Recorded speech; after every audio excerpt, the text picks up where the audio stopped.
morning, good evening, good afternoon, wherever you are in the world. Let me see if I can pick something fantastic. How about that? Right. Don't forget, sharing is caring. Don't forget to hit the subscribe button, especially on Rumble, crucially important. Don't forget, don't engage with trolls. We're not interested. We're a different group of people. If they don't like it, we're not interested. Right. Are you all ready? Taffy Pat should enjoy this one. Well, in fact, anyone should enjoy this one. I'm going to explain some things that the more I've been looking into, and I wish I could find the hard copy of the book because I would bring it up. Unfortunately, my dearest wife hasn't found it for me yet. Must be on here somewhere. Lions Under the Throne, Sir Stephen Sedley. Some of the stuff he's been putting in there. I mean, I've been communicating with people and said, "Have you seen what Cromwell said?"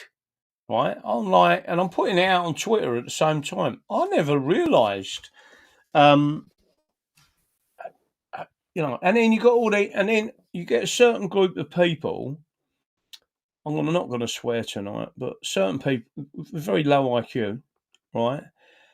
And they said, "You let the Jews back in." I'll tell you what, Cromwell was amazing. He basically, when you think about what they did to him, Cromwell was absolutely amazing. And one of the groups of people that are attacking in the background is the way that the Jesuits push forward. So and again, it's amazing. But I'm going to get into this. Hopefully, there's a few people already watching, right? And I'll show you this image I've got on the screen, right? So the image you got on your screen, let me see if I can take myself out. I took myself out so you can see both of the images more clearly, right? The one on the left is Oliver Cromwell's Commonwealth image, right? And I thought I'd show it to you next to the other image. There's another image as well, which is the Scottish version of the right-hand one, right? Which is even weirder. And I will show you. So first of all, I want you to think about this as we go forward, right? Cromwell squarely had Wales as a co-equal to England, right? And then if you look at this image in the front of it, right, what he had was this that emblem in the front of them four shells was the presidential image or the protectorate image. It was the Cromwell coat of arms. It was a Cromwell shield, right? It was the protectorate, the president, or whatever you want to call it, right? And when you look on the left, you had the Lion of England, right? On the right, you had the Red Dragon of Wales. He clearly said Wales, you are equal to England. It's common law jurisdiction. Remember that it wasn't and isn't a Roman law jurisdiction, unlike Scotland. But when you look at the further image of that, you've got England, Scotland, and then you've got the Irish at the bottom, right? Now, one of the things that I didn't realise before is that Cromwell did not want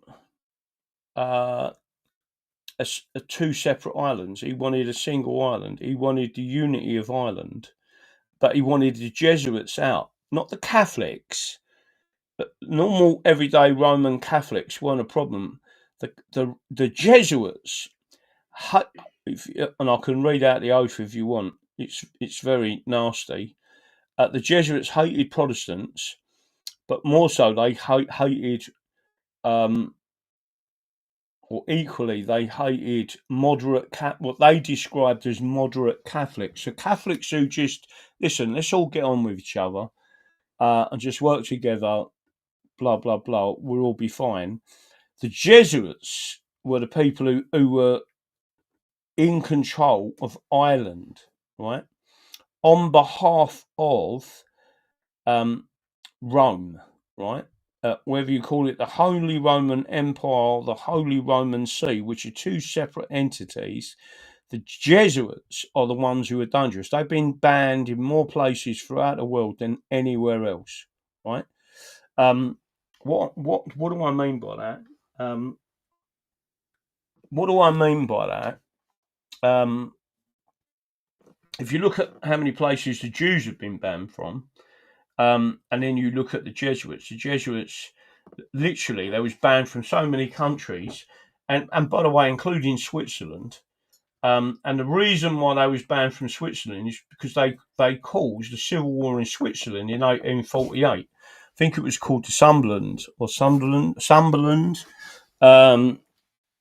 War, which was a civil war between the cantons in Switzerland, which were Protestant and Catholic, and they come in there and created this war in Switzerland.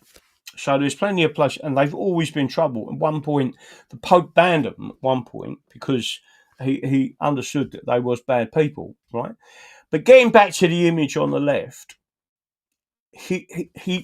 Cromwell distinctly wanted a commonwealth where dominions, not colonies, right? England was never about centralization. It was never about colonies. It was not about centralization. It was about the people. And why I say that is because he was the one who also brought back parishes and said parishes and the people and the church are really important, right? Really important, because he believed wholeheartedly that Jesus and the church was the people, not the structure. So he was against prelacy. He was against the structure of technically the Church of England, right? Because he believed that was just sticking an English flag on a Roman system. He weren't interested in it. He wasn't interested in the Jesuit ways whatsoever. He was only interested in Jesus Christ and the teachings of Jesus Christ. That's why they called him a Puritan, right? Well, I've got to tell you something. I know a few people that I would describe as Puritans when they're only interested in the teachings of Jesus Christ, not in the church itself, not in the structure of the church. There's so much to the law that went on then. I've been reading so much about it. I am gobsmacked with the interregnum and the way, in effect, that the Stuart dynasty and a Stuart, because it was a Stuart before and a Stuart after, so the interregnum basically interrupted the Roman capture completely and destruction of England. That's what they was trying to do.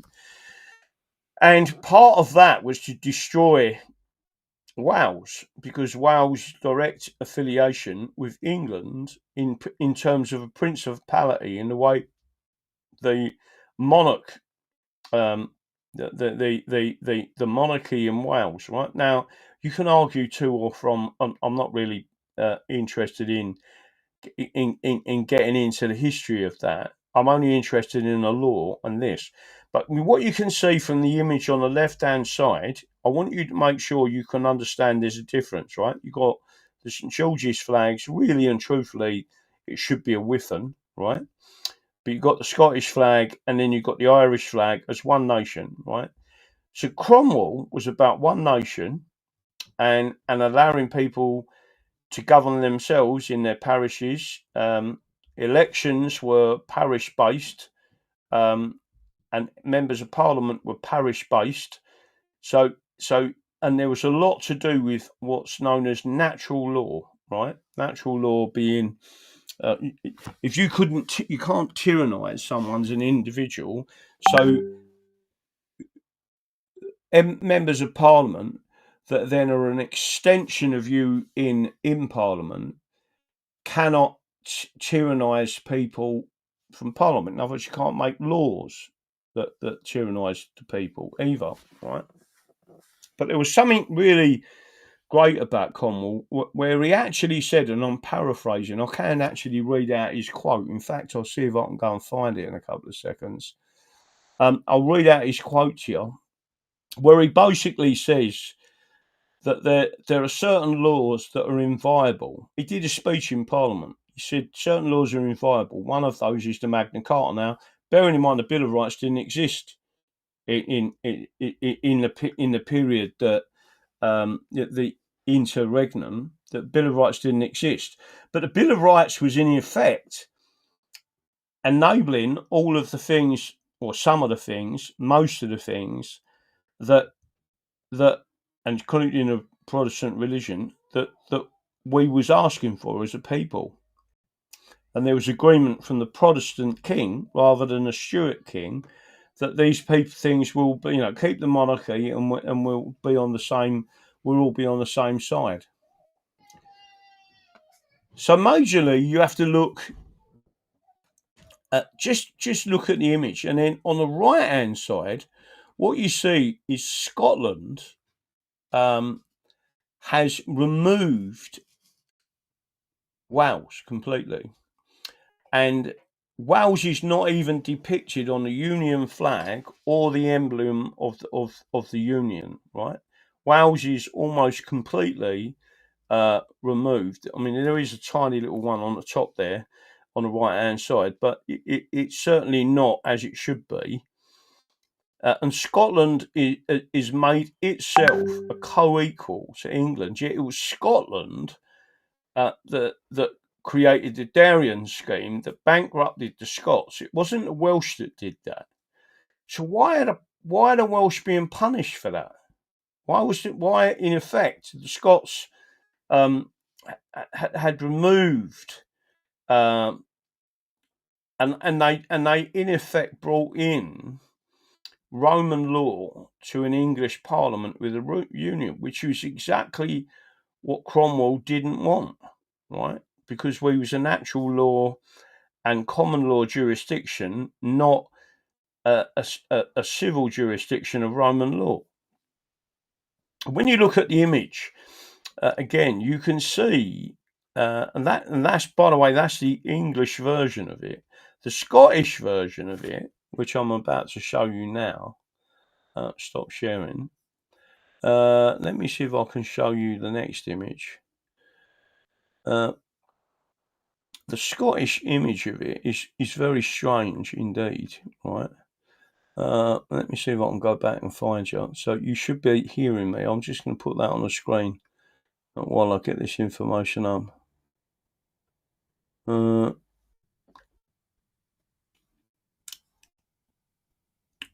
Let me have a look. Someone has just asked me. Let me come back. I'm going to come back because I need to find something. So I'm going to come back to that screen a second. Right. But could you all see how blatant that was? Right. The Union is technically, and it was a partial attack on Wales. Right. And it is actually saying, and Cromwell was saying, and this is the bit that people really need to understand, is that Cromwell wanted a united Ireland, but get the Jesuits out of the way. Don't have nothing to do with the Pope. You can be Roman Catholic, but we're not being controlled by some other foreign entity. You're your own people. I want you to be independent. If you want to be independent, be independent. But you cannot have this element. And it was the Dominion. Ireland was regarded as a Dominion. It wasn't regarded as a colony of England. England didn't operate like that, right? So there's a question here. DeWalt D7K. Do the Welsh have constitutional rights as Englishmen? Yes, is the answer directly. As in yeah, they are under common law, but does identifying as Welsh have an inferior rights to an English? No. I identifying as a Welsh person you are in effect claiming the rights of an Englishman. But the Welsh and so the laws of England that created the Constitution and created the other bits, Wales was part of that. So Wales was equally protected by the Magna Carta, right? The only time that happened for technically that happened for Scotland was on the Union of the Crowns, whereas it was always after 1536 the Magna Carta protected the Welsh just as much as it did the English, right? So it has been the Scots that's caused that, not the Welsh, right? English is a. What about Welsh and English who live in Wales? Are they both covered by the English Constitution? Yeah, no, they're both covered by the English Constitution. That's exactly what the War of Independence was about in America. They stood up. The Americans in America, or the English dominions of America, stood up when the British, because the British had been created and then regarded the English dominions as colonies and centrally controlled, right? When they turned around and said, no, that's not the case. We're dominions and we want the same rights as an Englishman. We're English, right? That's exactly what happened. But the Welsh got the same thing, right? Just to make sure everyone's got that. So let me go back and see if I can find. I might have to send these to myself again. But I sent these things out because I was shocked.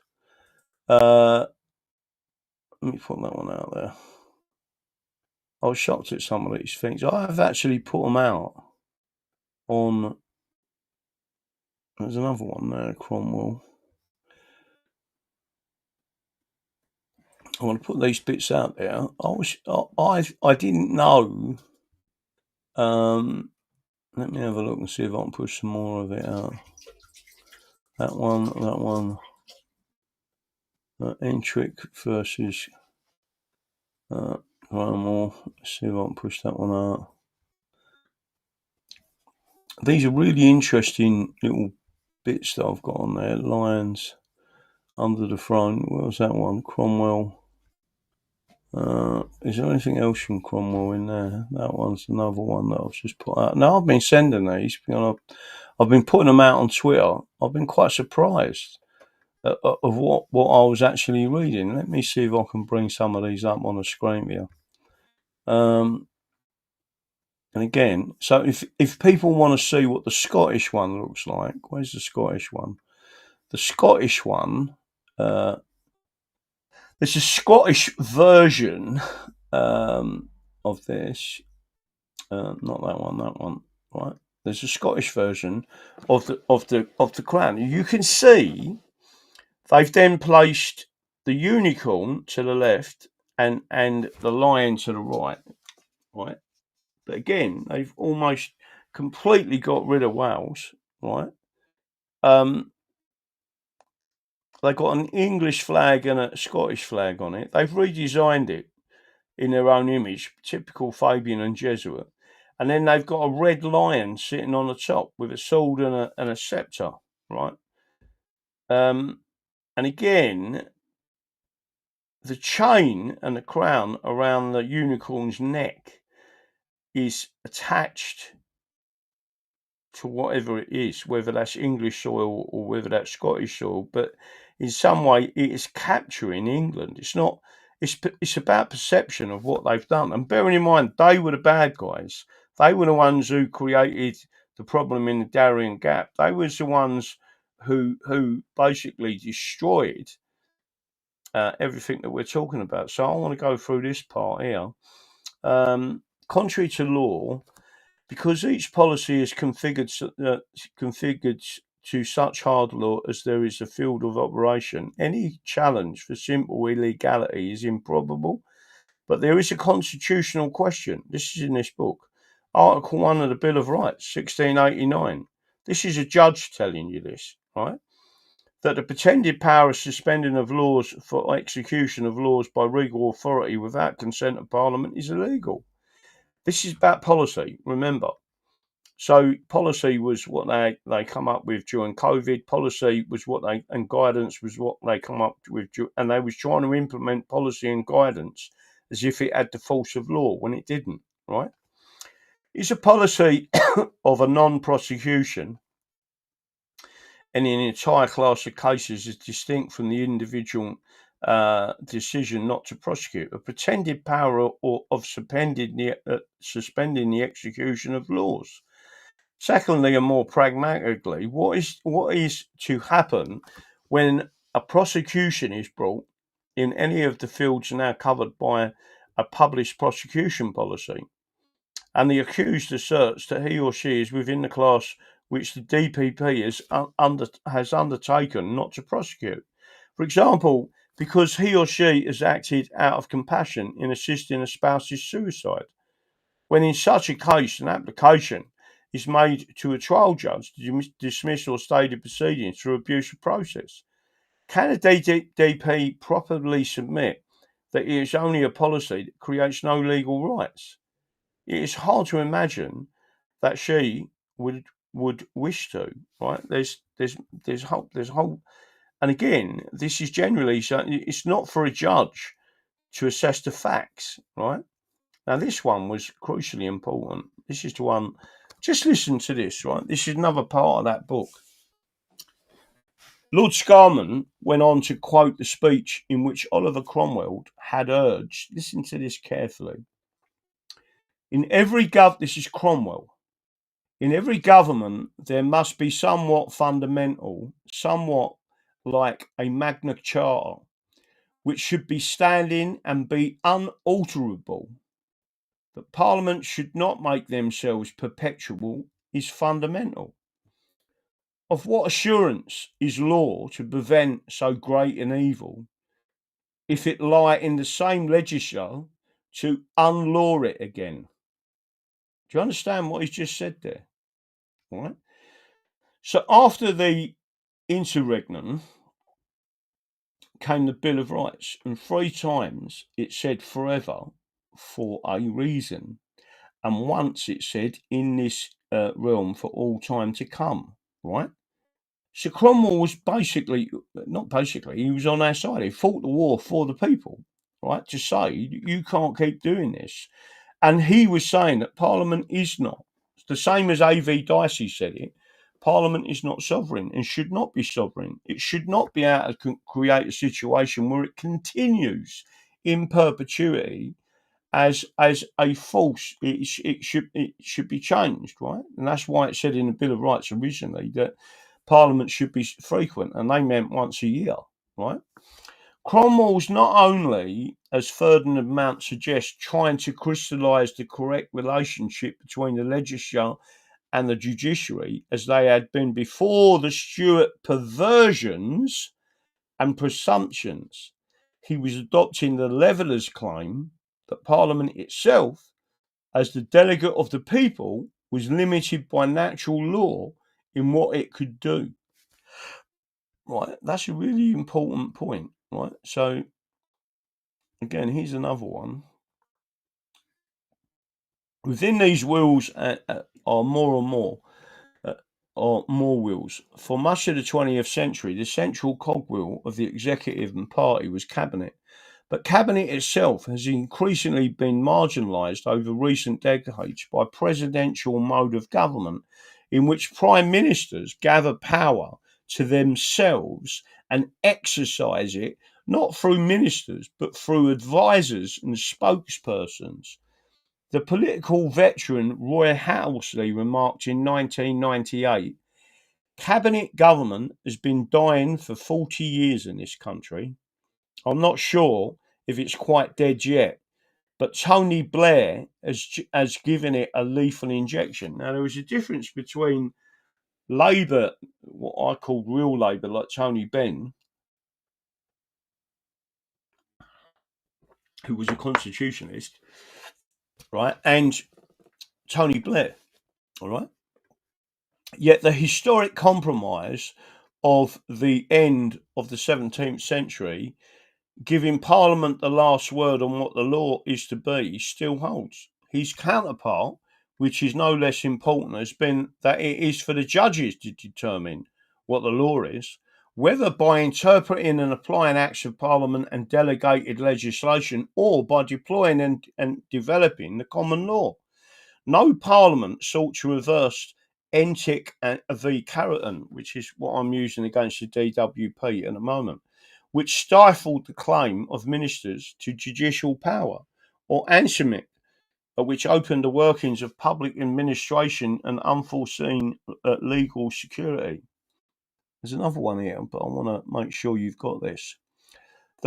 So democratic political theories, for the first time in modern history, the common lawyers in general supported Parliament, at least until it started undermining their lucrative privileges. You mean like what we've got now? At the outset of the Civil War, the Inns of Court raised an elite troop, some of whose members went on to achieve high military rank to serve as lifeguard for Cromwell. So, in other words, I mean by lifeguard, what I mean by that is they were the equivalent of his secret service. Fairfax and Monks, notwithstanding this, the stranglehold of the legal professional on access to the courts with their arcane script and impenetrable jargon. Anyone getting that? Most of it in Latin and law French. Their colossal fees, their interminable procedures, and their devious practices was one of the major grievances of the radical pamphleteers of the 1640s. These, without any doubt, were voicing the views of a large section of the population. Well, I think that's happening now. Running from Puritan dissidents to Cromwell himself, and including some of the more honest lawyers. There is one general grievance in the nation, said Cromwell to Parliament in September 1656. It is the law. There are wicked and abominable laws that will be in your power to alter, to change a man, to hang a man for 6 and 8 pence, and I know not what. This is a thing God will reckon for, right? So it was really fantastic, some of the things he come out with. Let's see if there's any more. I've got loads of them, but let me come off of that. There's so much in this book, right? And I'm sitting there thinking, wow, I'm sitting there reading bits out to Janet and said, look, this case, right? And it goes through it, and I'm like, wow, right? But this fellow who's wrote the book is literally bang on the money. He's basically told you in the book, Parliament is not sovereign. It's never been sovereign. In fact, he says in the book, right, that the common law controls Parliament. That doesn't mean to say that Parliament can't make law. It can make law, but it can't be repugnant to the people. It can't be against reason and common reason and common right. And if it is, then it is for judges to strike it down, right? You think George Galloway would stick like glue to Tony Benner after his section for a pace arrest? He was blank though on Bill of Rights. Who was? Was pleased that Rich gave him same fresh info. I like him, but I'm glad he's been nudged towards constitutional. I don't know what that conversation is.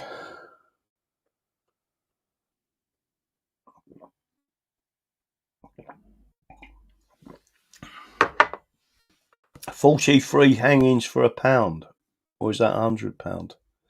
I can't see it there because of my glasses. 4 hangings. Link for Western Supermare. Yeah, don't forget we've got the Western Supermare coming up. I'm doing an all-day there to make sure everyone's looking and watching. There are some other things going on in the background. So I've had quite an in-depth conversation with someone today. 2 issues. One is with the DWP. The other one, and a legal case that's going to potentially be kicking off. Another load of stress. And the other thing is without saying too much, there's certain things to do with political parties now, because of what's happened to a number of political people in the past, and not least of which Anne Whitcomb, because of a particular incident or potential incidents, that's going to be highlighted to the police who deal with that, right? So just to make sure everyone's aware. Yeah, I can think of a new thousand. Let's have a look. My interpretation of the chain and crown is comparatively simple. Scotland is chained to the crown in perpetuity. As for Charles, it's only his ears that hold the crown to his head. Okay. Give Graham a follow on X. Yep, thank you. Give Graham a follow on X. Yep, thank you. Everyone's putting that out there. Please check out our England merch shop. Let me have a look here. Devils. So there's a lot of information coming out. But anyway, getting back to, do you want me to display that again and show you it? But I was shocked because you're being presented by information, even though you don't realise it. It's only when you start digging into it that you realise that whilst Cromwell in some avenues was quite brutal, don't forget he was a military leader. He's a military general. We weren't. If you want a military solutions to something, you're going to get a military solution, and that's exactly what happened. But when you think about John Lambert, right, who wrote the instruments of governance, and the fact that many of the parts of the instrument of governance was then brought in forever by the Bill of Rights, I think everyone realises they did it intentionally, and they did it intentionally so Parliament couldn't dismiss it, right? And I think we've got to start pushing that and use the integram as well, because what we're saying is, who gave you the right to dismiss us as the English as a republic? And especially when you consider this, we had more rights in a republic than we have under the monarchy. We had more protections under Cromwell than we did under this monarchy. You've only got to look round you to see what's going on and what the monarchy has done to that parliament in allowing parliament a free hand to do what it likes when their actual constitutional job is to stop that. They haven't been doing their constitutional job. They have committed treason. And there was someone sent me a video. I haven't watched it. And the reason I haven't watched it is because it's a particular person on a particular female that was trained and part of the mainstream media. I'm not interested in that person whatsoever. I consider they're part of the problem, right? And it's only when you've got the person is no good, right? And I'm watching what they're propagating, and most of what they're propagating is shit, right? It's absolute bullshit. And so someone sent me a video of this person talking to the person that used to be the minister for the Queen, that was Church of England, and then now he's converted to Catholicism, right? I think it says it all, and it's being pushed. So you got to be very careful with what's going on at the moment. I think England and the Protestant religion is under attack. Kew Guardians evening. Right, any questions for me? Does everyone understand what I said about what that in particular is about? Let me go and see if I can go and find it again. I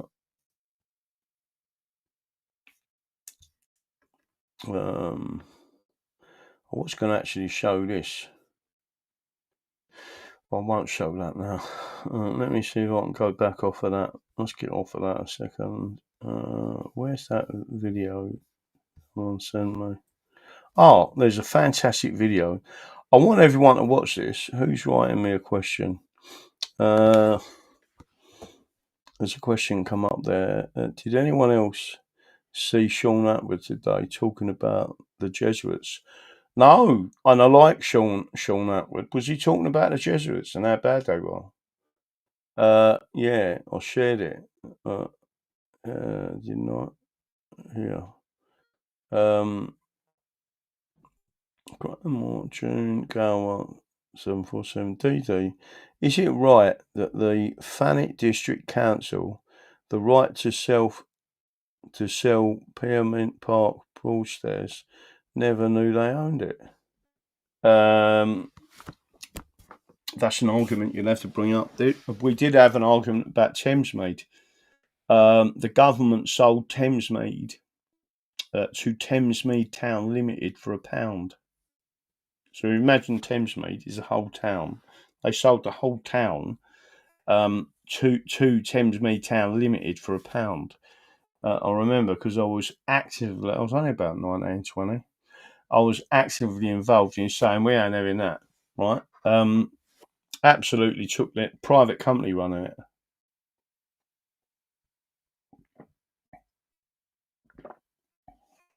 I think not long after that, a Jewish minister or a Jewish MP, a woman, bought a big graveyard in London for 5 pence off of Margaret Thatcher.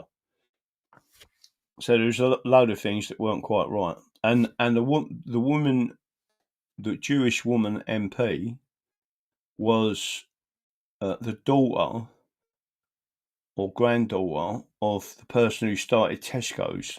And the person who started Tesco's started it as a long firm because he was a crook and he was also Jewish. If you don't know what a long firm is, meaning a fraud, a creditor fraud. So they build up the stock, they'd sell things cheap, keep paying the creditors until they got a full warehouse, and then they'd sell everything in a warehouse and knock the creditors. That was called a long firm. Richard Sudbury, even though I'm currently on my holidays in La La Salle. Where's that? Richard of Sudbury, how you doing, son? What was I about to bring up? Lady Porter. That's it, Lady Porter. Well done. That was exactly what it was about. Now, I was about to bring you up. There's something really interesting that I wanted you to see. It looks like them questions have gone at the moment. There was something else I wanted to bring up, but the Entric one was really quite astounding. Here it is. I wanted to bring this up for you. And then I want to talk about something else. Or should I talk about this first? Maybe I should talk about this first, right? So we'll finish off the subject. I personally believe that the Welsh was massively stitched up by the Scots. They did nothing wrong. And we should be saying, listen, Wales was a common law jurisdiction, part of us, got the same rights as us. It was Scotland who caused the problem with the Darien Gap. Why is it that these people have got so much power over us, right? Norway, Sweden, and Denmark, right? The question I wrote to, it's an AI on Google, right? I'm not going to dispute it. I'm just going to read it out. Norway, Sweden, and Denmark split through two, because there was a political union, through two major historical events. Sweden permanently left left the joint Kalmar Union in 1523, and the long Denmark-Norway Union ended in 1814, right? When Norway was ceded to Sweden. Norway later achieved full independence from Sweden in 1905. The Kalmar Union, and then it goes in Denmark. The Norway final split, Norway-Sweden. The resolution, the political union between Norway and Sweden was dissolved on June 7th. So it's not as if this is unique, right? What we're saying is get rid of this union. It's happened before, and it's been done properly. Right, so the resolution, the political union between Norway and Sweden was dissolved on June 7, 1905 by the Norwegian Parliament. The recognition, Sweden officially recognised Norway as an independent constitutional monarchy on October the 27th, 1905. Right, so some months later, Sweden officially. Now, just think about this. If they'd still been in political union, Norway have had no say whatsoever in all of the people flooding into Sweden, and they'd be crossing over the border in Norway and bombing and whatever. Norway's one of the richest countries in Europe because of its independence and its natural resources. It's also one of the safest nations in Europe, right? And it's got a different prison policy out there as well. It's actually a very respectful country. What is it that I need to show you now? Let's go back to this. Right. This is very interesting, right? I'm bringing this up to you because I just want you to listen to this, right? Because this is something I was very much interested in, right? And still am. And it says, holy shit, they banned the plant. They could build fireproof, rockproof, carbon negative houses. Now it's back. And it's made from, this is hempcrete, made from hemp plus lime, two natural products mixed together. The thing is, the longer it's left as a building structure, it turns into a stone because it becomes solid carbon. It's like the longer you leave it, the reaction inside it, it becomes, so I almost start to think maybe that's how they built the pyramids, right? It doesn't burn, doesn't rot, regulates humidity, and if you left it long enough, eventually it will turn into a diamond, right? It doesn't burn, doesn't rot, regulates humidity, sequesters CO2, and lasts centuries.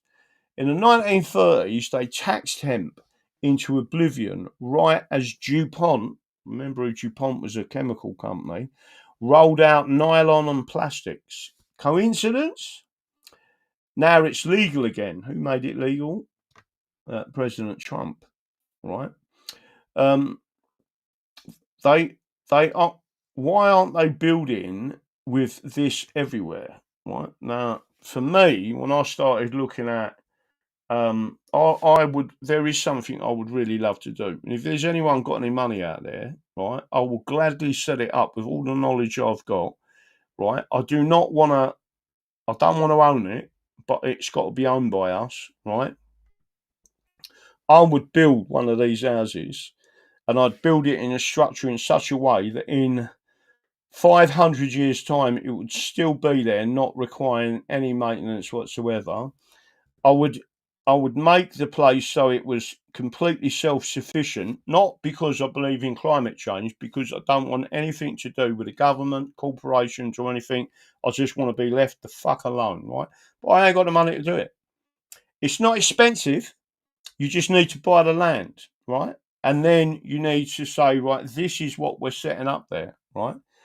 And the nearest people I've seen, I'm going to say this again, is the Woodlands Initiative, right? There's some things that only minor, I think, oh, don't like that. But in major terms, what they're doing is pucker, right? Proper. I like it. I like it a lot, what they're doing.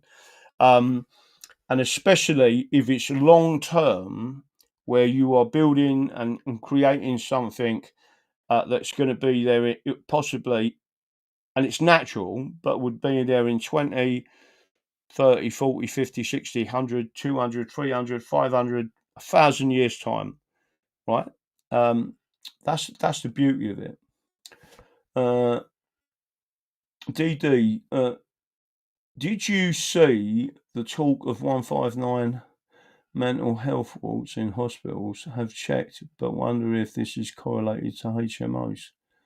I ain't got a clue what you're talking. Did you see the talk of 159 mental health? No. Henry Ford made a car out of hemp. You could hammer it, no scratches or dents. Wow. The Woodlander. So yeah, there's something called the Woodlander Initiative, right? I've been on it. I'm, as far as I know, I'm a member. I mean, but I'm not a member because I ain't got the money to do that at the moment. But I like what they're doing. I don't disregard what they're doing. I think it's fantastic. But anyway, let me get back to this. Would this solve the housing crisis plus climate goals at the same time? Yeah, well, I'm not interested in climate change. That's all nonsense, right? But why isn't every new build using it? Now, there was a company, I believe it was somewhere in Lincoln or Norfolk, the same. They was manufacturing this stuff, and it either got blown up or something happened to it, which shouldn't have happened, right? So what I'm going to do is go. There is a bill. I'm going to bring this up for you because I want you to watch this. It's 12 minutes long.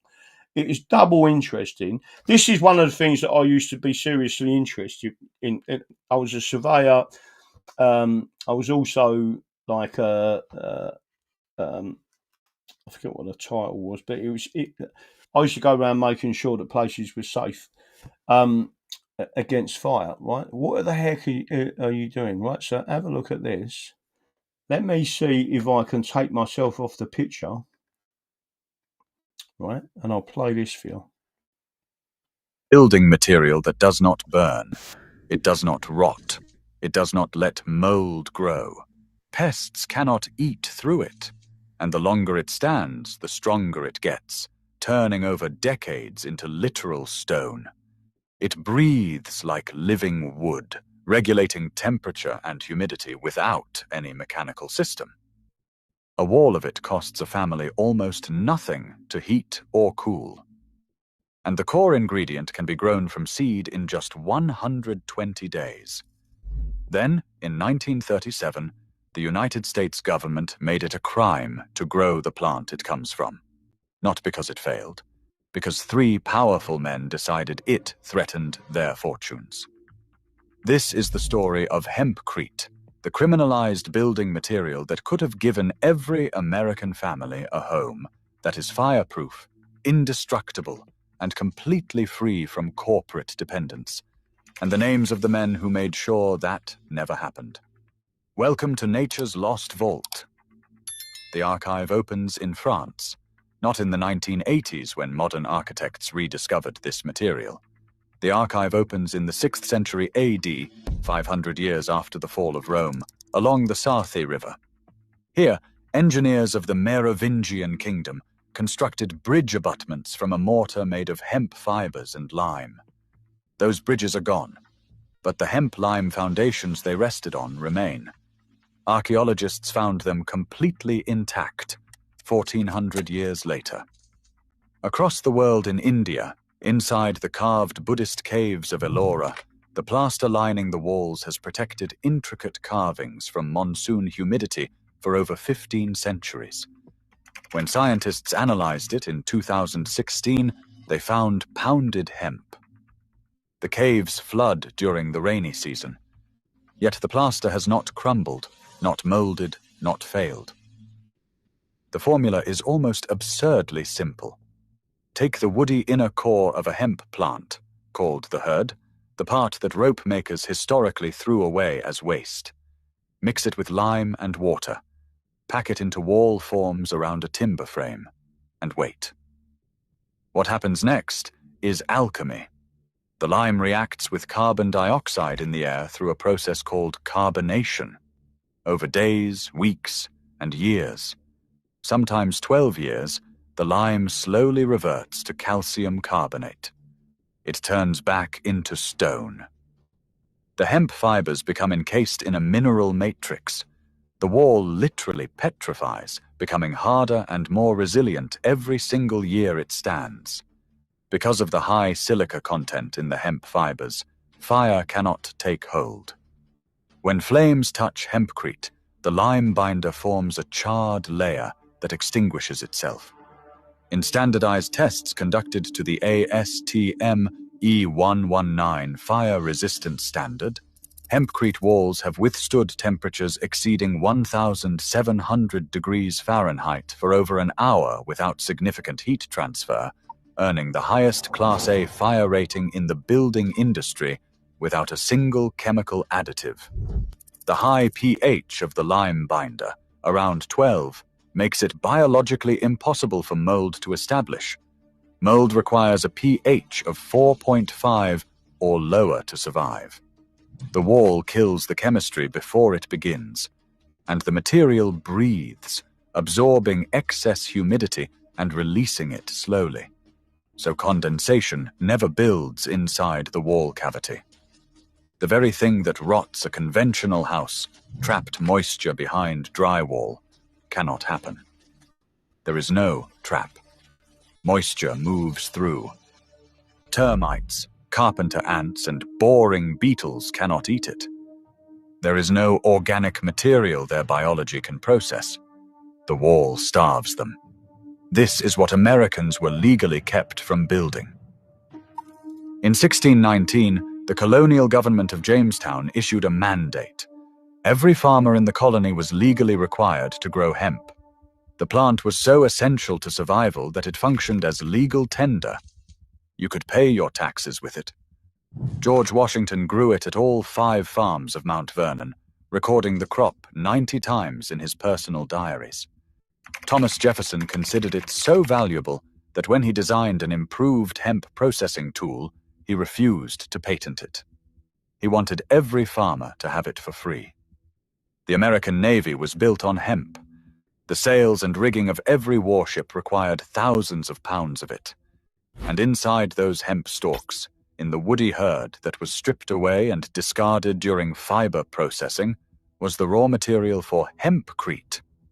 Every ton of hemp fiber processed left behind a mountain of herds, the exact material needed to build indestructible walls. But colonial builders did not know what the Merovingian engineers had known. That knowledge had not crossed the ocean, and what happened next ensured it never would. In the mid-1930s, everything was about to change. An inventor named G.W. Schlichten had developed the decorticator, a machine capable of separating hemp fiber from its herd at industrial speed, at a cost of half a cent per pound. American hemp could suddenly compete with anything on Earth. In the spring of 1937, the editors of Popular Mechanics prepared an article calling hemp the new billion-dollar crop, predicting it would become America's most important agricultural resource. The article ran in February 1938. 6 months later, it was already too late. 3 men had decided this could not be allowed to happen. William Randolph Hearst was the most powerful newspaper publisher in America. He was also the owner of vast timber holdings across the continent, and his paper mills ran on wood pulp. Hemp could produce 4 times more paper per acre than trees. If hemp became the industry standard, Hearst's forests and his mills would become worthless overnight. The DuPont family had just patented nylon in 1935.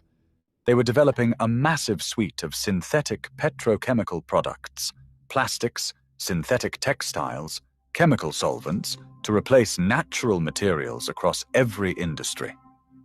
Hemp competed directly with nylon for rope and textiles. The newly efficient hemp herd competed with DuPont's chemical wood pulp process for paper. Hemp grew from the dirt for free. DuPont's chemicals had to be purchased year after year from DuPont. Andrew Mellon was the Secretary of the Treasury, the wealthiest man in America, and the chief banker to the DuPont empire. In 1931, he had appointed his future nephew-in-law, a former prohibition enforcer named Harry Anslinger, to lead the newly formed Federal Bureau of Narcotics. Anslinger needed a mission. Mellon gave him one. What followed was a masterclass in corporate propaganda. Hearst's newspapers ran a sustained campaign equating the industrial hemp plant with marijuana, printing fabricated stories of violence and moral collapse. The word marijuana, then unfamiliar slang, was deliberately weaponized in the headlines because most Americans did not know it referred to the exact plant their farmers had been growing legally for 3 centuries. When the Marijuana Tax Act came before Congress in 1937, the hearings lasted only a matter of hours. Anslinger testified by reading Hearst's newspaper stories aloud into the congressional record as if they were government findings. The American Medical Association opposed the bill. A representative from the hemp industry begged to testify. Neither was given adequate time. The act passed. It did not ban hemp outright. It required a tax stamp to grow it, but the stamps were nearly impossible to obtain. To get a stamp, you had to already be growing hemp. To grow hemp, you needed a stamp. That impossible catch was intentional. The American hemp industry was dead within years. And look at what we build with instead. Today, the average American home is built from chemically treated pine studs, a wood frame so flammable that a house fire can consume the entire structure in under 10 minutes. The walls are filled with fiberglass insulation that compresses over time, loses its thermal value, and causes respiratory damage. The interior is sealed with drywall, gypsum panels that, in a fire, release hydrogen sulfide and sulfur dioxide into the air your family is breathing. Termites eat the frame. Mold grows inside the wall cavities. Every material in that wall, insulation, sheathing, vapor barrier, must be purchased from industrial manufacturers on a 30 to 50-year replacement cycle. The house you build is a subscription. You pay for it forever. Hempcrete requires no replacement. It has no cycle. A home built correctly from hemp and lime does not degrade. It hardens. And it is entirely carbon negative, locking away an estimated 325 kilograms of carbon per cubic meter for the entire life of the building. The Merovingian bridge foundations lasted 14 centuries. The Buddhist cave plaster has lasted 15 centuries. While the United States criminalized the plant, Europe never stopped building with it. France has constructed hempcrete homes since the early 1990s. In Belgium, a manufacturer called ISO Hemp now produces more than 1 million hempcrete blocks annually. In England, contractors who work with it cannot understand why we pour toxic chemicals into conventional houses when a lightweight material that smells of the earth outperforms them all. In December 2018, President Trump signed the Agriculture Improvement Act into law. Industrial hemp was legal at the federal level for the first time since 1937. The plant that Jamestown farmers were legally required to grow, the plant Washington tracked in 90 diary entries, was finally legal again.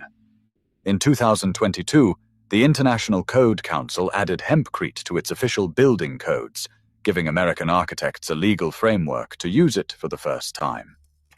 85 years late, after the 2025 wildfires tore through Los Angeles, architects and engineers began recommending hempcrete construction for the rebuild zones. Homes that fire cannot consume in wildfire country. The people who lost everything to flames were being offered walls that withstand 1,700 degrees. 3 men erased it. A continent remembered it. And the material itself never stopped doing what it has always done. It waited, it got harder, and it outlasted. The wall that cannot burn, cannot rot, cannot be eaten, and cannot be owned by a chemical monopoly is coming back. It hardens with every passing year into something stronger than the forces that tried to erase it. It never needed permission to survive. It just needed time. If this vault opened something for you, subscribe to Nature's Lost Vault, and there is a bill.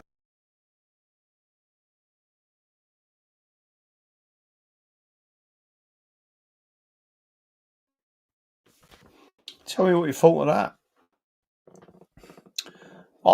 that. If anything else, it's very interesting. They had some of this stuff as an insulation material. Like I said, there was a factory manufacturing it. It was either Lincoln or Norfolk or somewhere like that, and there was an explosion, a fire, etc. They've had all sorts of things go on with it. They definitely don't want this stuff. And I've looked at it before. Often the traditional methods, it's like where I live at the moment, even though it's absolutely tiny, right? Where I live, I ain't even got a washing machine here, or a fridge freezer. Ask Janet. Well, my point to everyone is that they built cob cottages here, right? They use traditional lime plaster.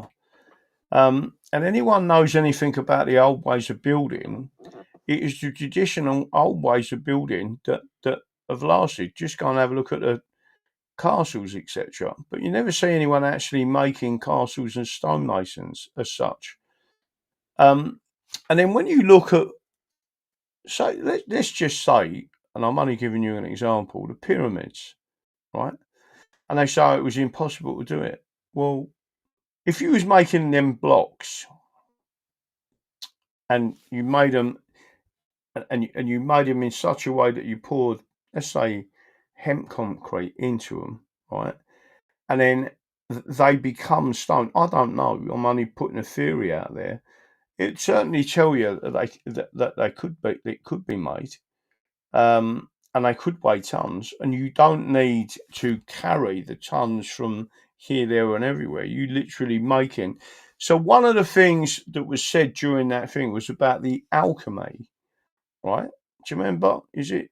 There's a number of different. Is it in the Bible that talks about the alchemy? And there was the ultimate thing that I was looking for is how you turn lead into gold. Well, how about if you can turn a growable material into rock, right? So you've got something just as strong as a castle. What did you think of it? Tell me what you think. I thought it was very interesting. Conway baking, 14, and hemp, great natural fertiliser. Jim here to say hello. Just here to say hello. Hello. Let me have a look. Anyone else out there? Rebecca Hicks. Why is Colosseum still standing? Traditional building techniques and materials. Yeah, and they probably used some sort of hemp concrete. And if you think it was an English engineer that found a way of creating lime, I can't remember what they mixed it with, and they made cement, and then it was of such a fine grade of what they created. It was like Portland stone. So they called it Portland cement, and the guy patented it and sold it to everyone and made an absolute fortune. Unlike, is it George Washington in there, where he found something and said every farmer should have access to this. He had farms manufacturing it. They said that Roman concrete had ash and salt water. All right. Ham pink craving. Let's have a look and see if there's anything else up there. Anything that helps humanity is hidden. If you wish to send Daddy Dragon a personal donation, yeah, anything's helpful because I'm under the cosh as usual. Massively under the cosh where they messed about with me. I'm gonna show you something in a minute. I think I should show you that because there's some important elements to this that I wanted to show you. Let me see if there's any other questions. I've answered that one. Do the Welsh have constitutional rights the same as the English? Absolutely. Did anyone see Did anyone see that Sean Atwood thing? Did he mention the Jesuits? Give me a clue on what he said, and I'll see if I can go and watch it or even put the link in there. Did anyone see that? I shared it. DD, is it right that Thanet District Council, all right, J Chops Phoenix, Graham, you need to have a chat with Matt Everett. I've had him on the show a few times. You two would certainly be able to connect the dots. He's incredibly well versed in the Fabian cult and much of our actual history. Highly recommend. Matt Everett has been on the show a number of times. Before he was well known at all, but I would have to be careful in some of the things that we talk about. Did you let Jay? I don't know what's coming in there. YouTube. I'll watch that later if it's gone on there. Right, what else did I just want to? I wanted to show you something else, basically. Sean was speaking of Jesuits, yeah. I'm sure he made engines run on a cheap. You can still purchase hempcrete in England. Oh, good. I hope it's manufactured to a correct, the correct way. Insurance companies would hate the hemp. Lime is fabulous natural building material. Yeah, no, it is. Tony 777. I absolutely agree. Plasma testing right now.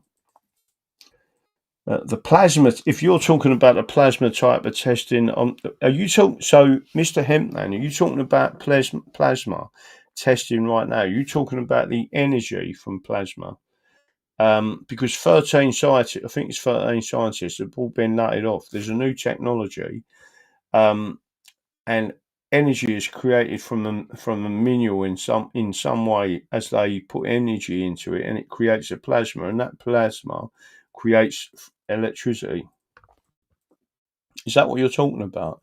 And if they're testing, put the link. Send me the link, because I need to have a look at that. J Pops Phoenix 138. Oh, that's brilliant, Graham. I'm happy now you're aware of Matt. Good stuff. Yeah, no, he was on this. He was on this. He used to come on my other. When I had a lot of followers on YouTube and all that, and on Rumble. Can't remember how many he's got on. How many has he got on Rumble now? Tim used to be 25 skin. Agree. He actually went, if I remember rightly, he went to university. He's Canadian and went to university. He's married to a Chinese woman. He went to university in Russia, in Moscow. Here to like stones, but I'm not sure if he gets the English and British stuff. The German scientists. Jardine, we'll watch later. I am. Let me have a look and see how many. So I'm going to be going again in a minute.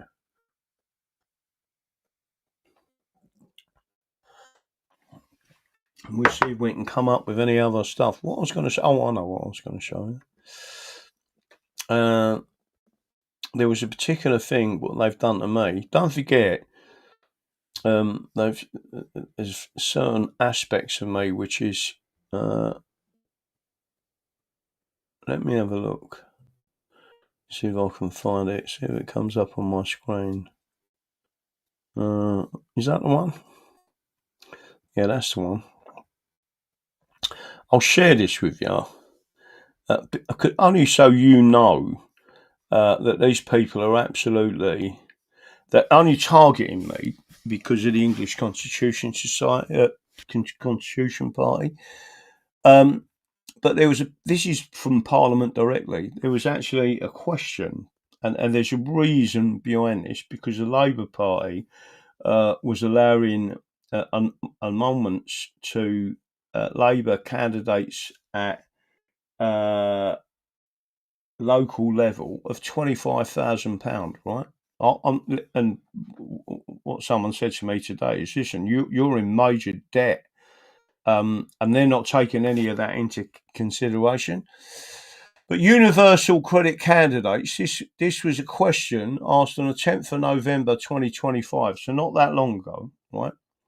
Question to the Department of Work and Pensions, right? And I want everyone to understand this. I'm a proper grafter, all right? I have got certain issues that I've got, right? Yeah, are you still doing 412 productions? Yeah, but I've got to work out when I'm going on there again. Right, so let me ask this question.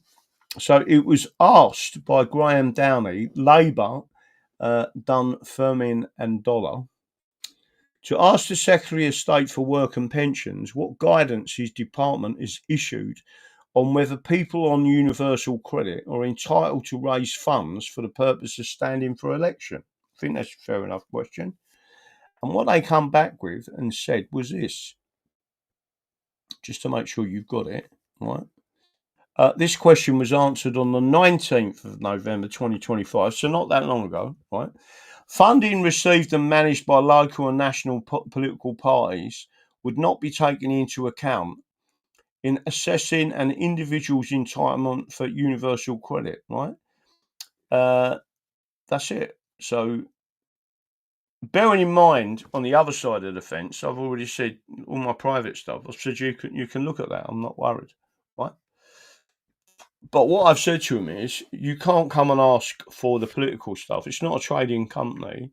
It's a limited English Constitution Party. I mean, it's a limited company. It's a fiction created as a separate entity. It's nothing to do with me. The money that comes into that is only used for the English Constitution Party expenses, creating things, banners, whatever it is, campaigning, etc. And they actually put that in there. So that information has been sent off to them and said, so tell me what that means then. Why are you asking me these questions? And don't forget, a non-trading company or a company that's not holding property is exempt from the look-through policy. So they've deliberately targeted me. They're saying it's just random. And a legal professional I spoke to today said, "What is the odds on randomly picking someone who runs a political party?" Right? Um, just to let you know, there's only so much that you can say is random. The English Constitution is the solution. It is indeed, and I want everyone listening to this to understand. What's that? Universal credit have much more powers than the old style benefits. They watch for you in social media sites and the internet in general. Let me tell you something. There's a lot of things that they're doing wrong. Um, and as I said to this other person I spoke to today, for them to ask me for that information on a random basis, could someone knock on my door, walk into this house and say, "I want your bank statements randomly"? And the answer is no. If the government did that or the police did that, they'd have to have a warrant. And therefore, it goes against Entering and Carrington, I think it's 1765, right? So their policy is bypassing your right to privacy, right? And they are by policy expanding their powers, which is technically unlawful. That's what I'm challenging. I'm not challenging. Don't get me wrong. Let me tell you, like I said, I ain't got no money. I'm not interested in money. If someone could turn around to me tomorrow and said, "Graham, I'll tell you what I'm going to do. I'm going to buy 10 acres.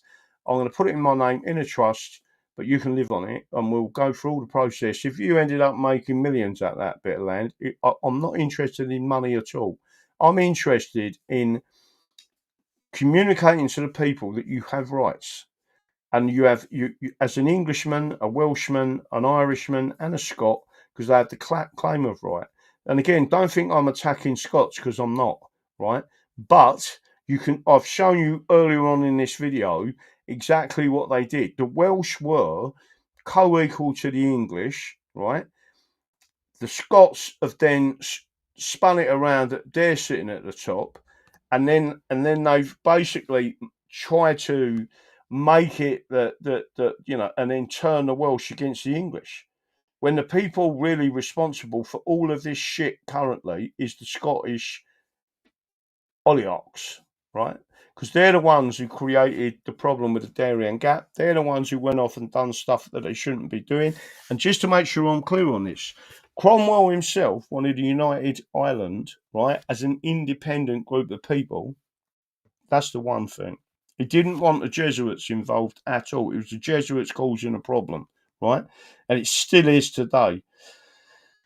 Majorly, you should remember that King Billy did not want a political union. He said these people can't be in a political union. He kept saying no. It was Queen Anne eventually who allowed it, just to make sure everyone's aware of that. So you had two different people. One was Cromwell, who didn't want a political union, and the other and didn't want centralisation. In fact, wanted distributed governance back to parish level, and believed that the church should be completely independent of the state. In other words, there should be no control functions of a church. The church is about Jesus Christ and you as the congregation and the community coming together. That is a church, right? And that's why they didn't like him. Everyone got that? Yeah, the Scots serve Rome. And that's why they want to go back into the European Union, the Roman system. That's it for night. So I am going to say good night, God bless. I'm going to say to you all, um, don't forget what I believe in. The Constitution is the solution. I'll never surrender. There's lots more I could have shown you, but I don't want to waffle on. I hope you've enjoyed it because I think there's certain things that's a big eye opener. And again, there's a lot of things going on in the background. Don't get drawn in with all these other people. You know what I'm talking about. I'm not going to go through it again. The best thing to do with anyone of that dark personality is to completely and utterly shut them out. From a political level, certain issues have been reported to the police to say, because of what happened with Anne Whitcomb, because of what happens to this, some people are a bit cranky and need to be stopped. Graham, you need to see Sean today show with Leo Zagrami. Okay, I'll have a look at him. That's it. Any other questions? Good night, DD. And don't forget, never ever surrender. And the Welsh are and the English are co-equal, and so are the Irish, right?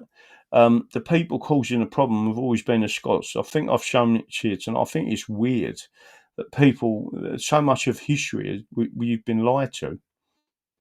That's it. Good night. God bless. Jimmy Vet, night, day, God bless, and all that. See you later. Merci beaucoup.